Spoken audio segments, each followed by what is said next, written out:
ነይማ ሰላም አለይኩም። ወአለይኩም ሰላም። እንዴት ነህ? አልሐምዱሊላህ ደህና ነኝ። ስራ የለም እንዴ ዛሬ? ሱቅህን ጥለህ ወዴት ነው ወይስ ደንበኛ ጠፋ? አረ ምን ይጠፋል? ሞልቶ ደንበኛ ወይስ ለስላሳ ጠርሙስ ልትሰበስብ ነው? አረ ትቀልጃለሽ አይደል?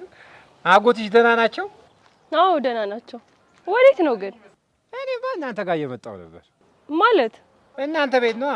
ቤቱ ጠፍቶኝ እኮ ሰው እያጠያየኩኝ ነው። እየቀለድክ ነው? ምን ነው እኔ ዱቤ ያለብኝ እንዴ ቤቴ ድረስ የምትመጣው? አይደለም ለአጎትሽ የፋቲያዋ ይዤላቸው የመጣሁ ነበር። በዛውም እንዴት እንደሆኑ ለመጠየቅ ነው። እንሂዳ።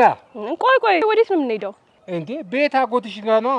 በዛውም የኔ ፋቲያዋ ሰጣቸዋለሁ። እንዴ አጎቴ እኮ ቤት የሉም። እንደዛ ከሆነ ቤት እንሂድና እስኪመጡ ድረስ እንጠብቃቸዋለን። ኧረ አይመጡም። እንዴ ለምን?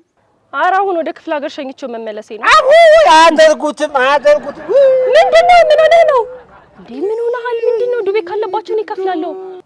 ኧረ እሱ አይደለም። እና ታዲያ ስንት ነገር ተባብለን ሜዳ ላይ ጥለውኝ ይሄዳሉ። እንዴ ተረጋጋ እንጂ። ቆይ ምንድነው ይሄን ያህል እንዴ? ኧረ ተይኝ፣ እድሌ ነው።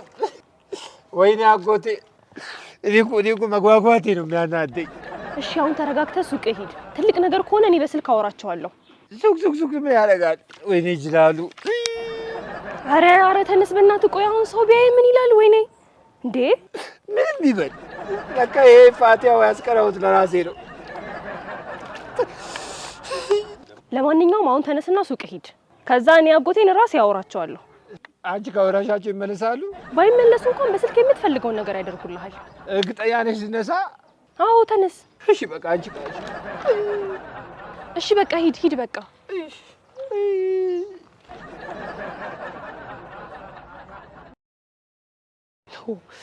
ስንት አይነት እብድ ነው የገጠመኝ።